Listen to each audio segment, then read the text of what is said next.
హస్తములు తాకాయి నన్ను,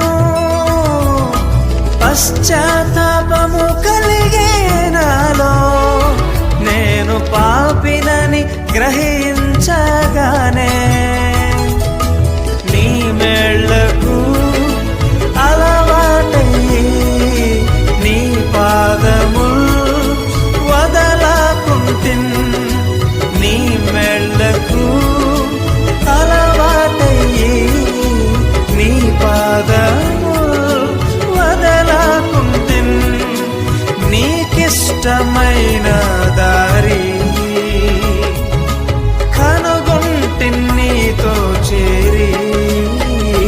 యేసయ్యా యేసయ్యా యేసయ్యా యేసయ్యా యేసయ్యా యేసయ్యా యేసయ్యా యేసయ్యా. మేలు చేయక నీవు ఉండలేవయ్యా, ఆరాధించక నేను ఉండలేనయ్యా. మేలు చేయక